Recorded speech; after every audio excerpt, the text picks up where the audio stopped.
तो मैम मेरा पहला ही अनुभव है किसी आईएएस अधिकारी के साथ ऐसे मैं इंटरेक्ट हुआ, आपसे बहुत कुछ सीखने को मिला।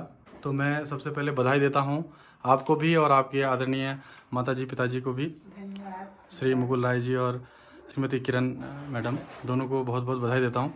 Thank you. Hello friends, welcome back in a new vlog.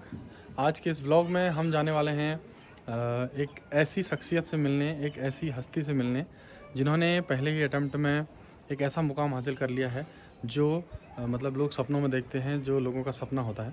तो हम जाने वाले हैं अनुप्रिया राय जी के घर, जिन्होंने पहली अटेम्प्ट में पहले पीसीएस परीक्षा पास की हरियाणा की, और अभी वो आईएएस जो भारत की सबसे प्रतिष्ठित एग्ज़ाम है उसको पास कर चुकी हैं और 29वीं रैंक पूरे ऑल इंडिया में उन्होंने हासिल की है। तो आज वहाँ चलते हैं, उनसे जानेंगे कि कैसे उन्होंने ये सफलता हासिल की। उनसे मिल के आते हैं, उनके विचार जानते हैं, जिससे कि हमें भी कुछ सीखने को मिले और जो वीडियो देखेंगे उनको भी बहुत कुछ उनसे सीखने को मिलेगा। इंस्पिरेशन के रूप में वो काम करेगा उनके लिए। तो आइए चलते हैं। एज अ टीचर ऐसे लोगों से मिलना मेरे लिए बहुत ज़रूरी है। एनर्जी ऐसे लोग समाज की हैं और स्तंभ हैं ये हमारे समाज के। तो आइए चलते हैं उनके घर में और जानते हैं कि क्या रहा उनकी सफलता का राज। तो मैं हूं अभी लोहाघाट में आदरणीय कुमारी अनुप्रिया राय जी के घर में, और जिन्होंने उत्तराखंड का नाम रोशन यहाँ पर किया हुआ है। बहुत बड़ी उपलब्धि हमारे क्षेत्र के लिए आपने प्राप्त की है कि पूरे भारत के सबसे प्रतिष्ठित जो परीक्षा है उसे पास करके आपने गौरव बढ़ाया है। तो मैं सबसे पहले बधाई देता हूँ आपको भी और आपके आदरणीय माताजी पिताजी को भी, श्री मुकुल राय जी और श्रीमती किरण मैडम, दोनों को बहुत बहुत बधाई देता हूँ। Thank you. तो थोड़ा बहुत जानना चाहूँगा, हमारे दर्शक और हमारे स्टूडेंट्स भी इससे सीखेंगे मैम। तो आपकी बचपन की एजुकेशन कैसी रही, कहाँ से रही और क्या आपने ऐसे गाइडेंस लिया, कहाँ से? जी, मेरी प्राइमरी एजुकेशन रही ABC alma mater school, Saint Francis school, मैक्सटन स्ट्रॉन्ग में। कि मेरे पेरेंट्स बहुत ट्रांसफ़र होता रहता था उनकी जॉब में, तो हमारे स्कूल भी वैसे वैसे बदलते थे। और लेकिन सबसे इम्पोर्टेंट रोल रहा जवाहर नवोदय विद्यालय चंपावत का, जहाँ मैंने 6ठी से 10वीं क्लास तक की पढ़ाई की। उसके बाद मैं आगे पढ़ने के लिए दिल्ली गई। ठीक ठीक। ABC alma mater Champawat? जी, एबीसी अल्मा मैटर चंपावत। अच्छा, मैंने पढ़ा है वहाँ 7-8 में। अच्छा, ओके। तो उसके बाद आपने ये जो पीसीएस और आईएएस की जो परीक्षा है इसकी तैयारी कहाँ की? जी, मैंने ग्रेजुएशन के बाद घर वापस आके इस पीसीएस आईएएस की तैयारी शुरू करी। उससे पहले मैंने कई कोचिंग्स में जा जाकर पता किया कि कौन सी कोचिंग सबसे अच्छी रहेगी। पर मुझे बच्चों से बातचीत करके ये रियलाइज़ हुआ कि ये ऐसी परीक्षा है जिससे खुद भी किया जा सकता है। तो इसीलिए हर डिस्ट्रैक्शन से या बहुत ज़्यादा जो लोगों का प्रेशर रहता है कि ये मत करो, इस ऐसे करो, इस तरीके से ये परीक्षा निकलेगी, इन सब से दूर रहने के लिए मैं घर वापस आ गई और मैंने यहाँ रहकर अपनी तैयारी करी। तो ये इंस्पिरेशन कहाँ से मिली आपको कि मैंने सिविल सेवा में ही जाना है, क्योंकि प्रशासन है उसे चलाना, और एक महिला होने के नाते आपके पास जो है काफ़ी चैलेंजेस आए होंगे और आने की मतलब ऐसे सोची होगी आपने, तो कैसे आपने इन सबको हैंडल किया और ठानी कि आप सिविल सर्विसेज में जाएंगी? जी, बचपन से ही हमारे पेरेंट्स हमसे कहते थे कि डीएम बनना है, डीएम बनना है। तब हम शायद मतलब भी नहीं पता था इन सब चीज़ों का।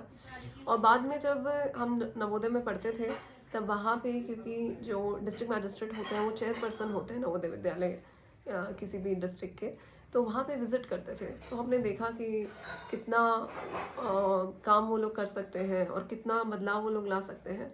तो ये देखते हुए मैंने ठाना कि मुझे सिविल सेवा में जाना है। और इसमें चैलेंजेस तो हैं, लेकिन मुझे लगता है वो चैलेंजेस इसीलिए हैं क्योंकि आप ये सेवा ऐसी है जिसमें आप बाहर निकल के किसी की मदद कर सकते हैं, या जो अगर कुछ प्रॉब्लम्स हैं या कोई दिक्कतें हैं आप उनको सुलझा सकते हैं। तो मुझे लगता है चैलेंजेस तो हैं, पर इसमें रहकर उनको पार किया जा सकता है। जैसे मैं भी लोहाघाट में ही पढ़ा हूँ। जी लोहाघाट का क्षेत्र जो है इतना डेवलप नहीं है, जी ना ही बौद्धिक इतना विकसित है। तो जब मैं भी तैयारी करता था तो कहते थे कि आप सिर्फ एलटी की तैयारी करो, प्रवक्ता यहाँ से कहाँ निकलते हैं। जी। तो आपने इन चीज़ों को कैसे हैंडल किया, सोशल प्रेशर और जो छोटा सा क्षेत्र हमारा है, इससे आगे उठ के इतनी बड़ी सोच आपके अंदर आई? तो मतलब आप नए युवाओं को, बच्चों को क्या सलाह देना चाहेंगे, खासकर लड़कियों को आप क्या कहना चाहेंगे? इसमें बहुत बड़ा रोल इस तरह की सोच विकसित करने में मेरे माता पिता का रहा, जिन्होंने बचपन से ही हमें इस तरह का पालन पोषण दिया, जिससे हमारा, क्योंकि मेरी माता जी जैसे उन्होंने कभी भी मुझे किचन के काम या इन सब से हमेशा दूर रखा कि पहले पढ़ाई कर लो, और जब तक अच्छा अपने पैरों पे खुद खड़े नहीं हो जाते, ये सब काम तो बाद में भी हो सकता है। मेरे फादर ने मुझे हमेशा सपोर्ट किया जब भी मैं डिमोटिवेटेड रहती थी। और बाकी लोगों को मैंने सुनना थोड़ा कम किया, क्योंकि बहुत प्रेशर हो जाता है, आप बहुत लंबे टाइम से तैयारी कर रहे होते हैं, और इस परीक्षा की कठिनाई इस चीज़ में है कि ये बहुत लंबा समय लेती है। तो मैंने सोच लिया था कि मैं ज़्यादा लोगों की सुनूंगी नहीं, और बाकी जैसे जैसे आप देखते रहते हैं कि आपका काम में थोड़ी बेहतरी हो रही है, आप डे बाय डे कुछ अच्छा करते जा रहे हो, तो अपने आप ही शायद वही सबसे बड़ा मोटिवेशन बन जाता है। तो मैम आप क्या कहना चाहेंगी अपनी पुत्री के बारे में? हमारे क्षेत्र का गर्व जो ये अब बन चुकी हैं, मतलब हमारे क्षेत्र के लिए एक बहुत बड़ी उपलब्धि है, तो क्या कहेंगे आप इसके बारे में? बस मैं यही कहूँगी, इसमें मेरी बेटी की मेहनत है और पितरों का आशीर्वाद है, भगवान का आशीर्वाद है, सारे क्षेत्र का आशीर्वाद है जो इसको प्रसाद के स्वरूप में लगा और मेरी बेटी ने इतना अच्छा मुकाम हासिल किया, और ये सब आप लोगों की ओर है। आप दोनों भी जो है सामाजिक सेवा में लगे हुए हैं, जो है सोशल सर्विस कर रहे हैं, और ये जो है डिपार्टमेंट्स में विभिन्न जो चिकित्सा विभाग में आप कार्य कर रहे हैं, तो कैसी प्रेरणा रही सर आपकी? और मतलब क्या आपने सोचा था कि बेटी जो है ऐसे पद में जाएगी, और कैसे आपने ट्रेनिंग दी अपने बच्चों को, कैसे गाइडेंस दिया?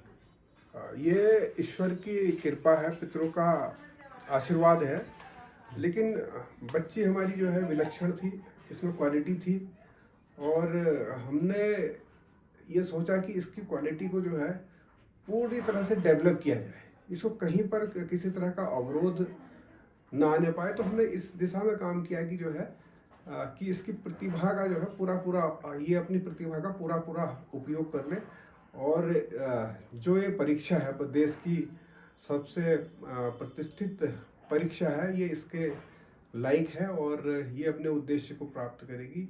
ये हमारी शुरू से ही सोच थी जो है, और आज हम बड़े खुश हैं, बड़े गौरवान्वित हैं कि इसने ये पल हमें दिए, हमें गौरवान्वित किया।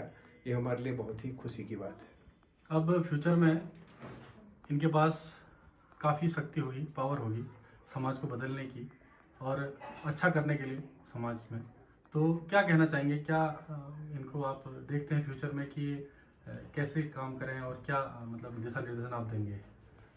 मैं इसको दिशा निर्देशन तो क्या दे सकता हूँ, लेकिन मैंने इसका पिछला जो 6 महीना इसने जो है हरियाणा में काम किया, तो मुझे लगा कि जो है इसमें अद्भुत प्रशासनिक क्षमता है, और वंचितों के प्रति इसका बहुत प्रेम है, बहुत ही उनकी समस्याओं को ये ऐसा लगता है कि बहुत पहले से समझती है, और किस तरह से उनका निराकरण करे। वहाँ पे जहाँ पे ये वीडियो थी, वहाँ पे लोग आते थे और वो बड़े खुश होकर के जाते थे कि आज एक ऑफिसर हमारी हाथों हाथ हमारी समस्या का समाधान कर रहा है। पहले तो ऐसा होता था कि पहले तो कोई मिलता ही नहीं था, मिलता भी था तो जो है यहाँ से वहाँ हो जाता। आज हमारा त्वरित समाधान हो रहा है, हाथों हाथ समाधान, और बहुत खुश होते थे, बड़े प्रसन्न होते थे, बड़ी दुआ दे के जाते थे।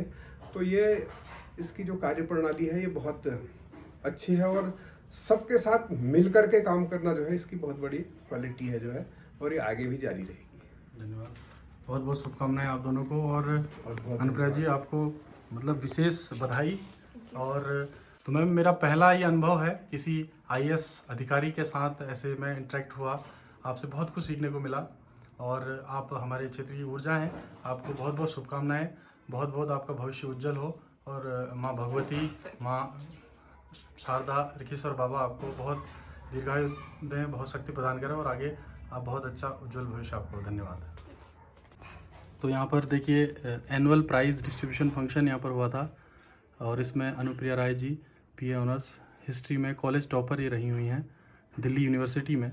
तो पूत के पाँव पालने में ही दिखाई देते हैं, और शुरुआत से ही इन्होंने काफ़ी कुछ उपलब्धियाँ प्राप्त की हैं, और विभिन्न देखिए यहाँ शील्ड्स यहाँ पर आप देख सकते हैं, पुस्तकें देख सकते हैं, और ये पुस्तकें ऊर्जा का स्रोत होती हैं किसी भी स्टूडेंट के लिए।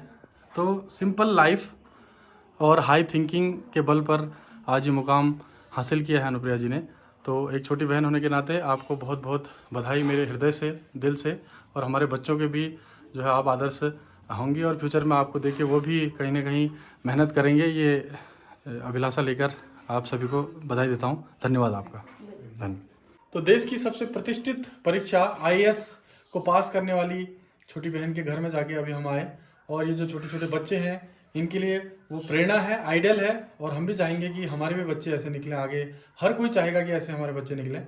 तो ऐसे आदर्शों को हमने आगे बढ़ाना होगा, ऐसे आदर्शों को अनुसरण करना होगा, तब हमारे बच्चे भी इस प्रकार के बच्चे बन पाएंगे जो देश में, दुनिया में नाम रोशन करते हैं। इसलिए जितने भी व्यूअर्स यहाँ देख रहे हैं, ऐसे लोगों को सुनना चाहिए, ऐसे लोगों से ऊर्जा लेनी चाहिए, मार्गदर्शन लेना चाहिए, और ऐसे लोगों को समाज में जो है और ज़्यादा बढ़ावा मिलना चाहिए ताकि अच्छाइयाँ समाज में बढ़ सके। तो धन्यवाद। आज का ब्लॉग यहीं पर एंड करते हैं। नेक्स्ट ब्लॉग में फिर आपसे मुलाकात होगी। देखते रहिए अर्जुन के ब्लॉग्स। Bye bye.